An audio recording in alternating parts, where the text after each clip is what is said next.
Baiklah, di sini saya akan menjelaskan 4 materi perpajakan, yaitu pertama tentang cara pemungutan pajak, kedua tentang sistem pemungutan pajak, ketiga tentang tarif pajak, dan terakhir itu tentang fungsi pajak. Baiklah, materi pertama yaitu tentang cara pemungutan pajak. Cara pemungutan pajak adalah metode yang digunakan oleh pemerintah untuk menentukan dan memungut pajak dari wajib pajak. Berikutnya ada tujuan cara pemungutan pajak. Pertama, untuk memudahkan pemungutan pajak. Kedua, memudahkan masyarakat memenuhi kewajiban pajak. Ketiga, meningkatkan penerimaan negara. Baiklah, materi selanjutnya yaitu sistem pemungutan pajak. Sistem-sistem ini menentukan siapa yang menghitung dan memungut pajak. Terdapat 3 sistem utama yang berbeda, yaitu pertama, Official Assessment System adalah sistem pemungutan pajak di mana wewenang untuk menentukan besarnya pajak yang harus dibayar oleh wajib pajak berada pada pemerintah atau aparat pajak atau fiskus.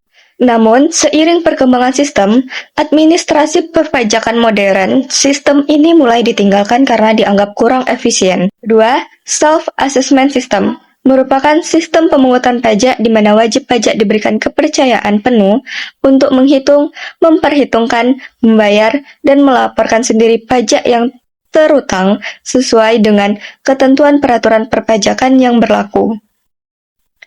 Sistem yang saat ini banyak digunakan dalam sistem perpajakan modern karena dianggap lebih efisien dan dapat meningkatkan kesadaran serta partisipasi masyarakat dalam memenuhi kewajiban perpajakan. Ketiga, withholding system adalah sistem pemungutan pajak di mana pihak ketiga diberi kewenangan oleh pemerintah untuk memotong atau memungut pajak yang terutang oleh wajib pajak saat transaksi dilakukan. Sebagai contoh, perusahaan memotong pajak penghasilan dari gaji karyawan sebelum gaji tersebut dibayarkan kepada karyawan. Pajak yang telah dipotong tersebut kemudian disetorkan oleh perusahaan kepada negara. Masuk ke materi 3 yaitu tarif pajak. Tarif pajak adalah persentase atau besarnya pajak yang dikenakan terhadap objek pajak. Tarif pajak juga menentukan jumlah pajak yang harus dibayar oleh wajib pajak. Ada juga jenis tarif pajak. Secara umum terdapat 4 jenis tarif pajak, yaitu ada tarif proporsional, tarif tetap, tarif progresif, dan tarif degresif. Yang pertama ada tarif profesional. Tarif ini berupa persentase yang tetap terhadap beberapa pun jumlah yang dikenai pajak. Contohnya, untuk menyerahkan barang kena pajak di dalam daerah pabean akan dikenakan pajak pertambahan nilai sebesar 10%. Berikutnya ada tarif tetap. Tarif berupa jumlah yang tetap atau sama terhadap beberapa pun jumlah yang dikenakan pajak, sehingga besarnya pajak yang terutang tetap. Contohnya, besarnya tarif bea materai untuk cek dan billet biro dengan nilai nominal berapapun adalah 3 juta. Tarif progresif. Tarif progresif ini digunakan semakin besar bila jumlah yang dikenakan pajak semakin besar. Contohnya, pasal 17 Undang-Undang Pajak Penghasilan untuk wajib pajak orang pribadi dalam negeri. Dan menurut kenaikan persentase tarif, tarif progresif ini dibagi lagi menjadi 3. Pertama ada tarif progresif, yaitu kenaikan persentase semakin besar. Kedua ada tarif progresif tetap, itu kenaikan persentase tetap. Dan ketiga tarif progresif degresif, di mana kenaikan persentasenya itu semakin kecil. Itu ada tarif degresif. Tarif degresif adalah tarif pajak yang persentasenya menurun ketika jumlah objek pajak meningkat. Jenis tarif ini jarang digunakan dalam sistem perpajakan modern karena dianggap kurang mencerminkan prinsip keadilan. Baiklah, masuk ke materi terakhir yaitu tentang fungsi pajak.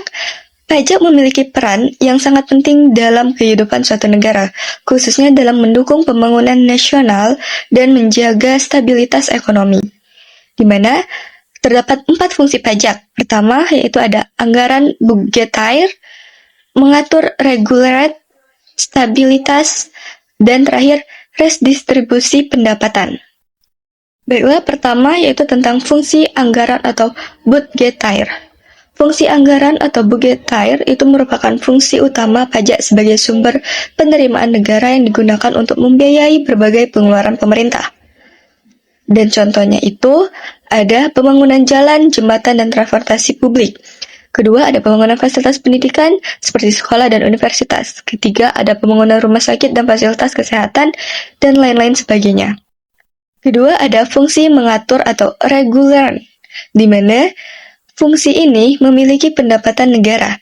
Pajak juga memiliki fungsi sebagai alat untuk mengatur dan mengendalikan kegiatan ekonomi dan sosial masyarakat.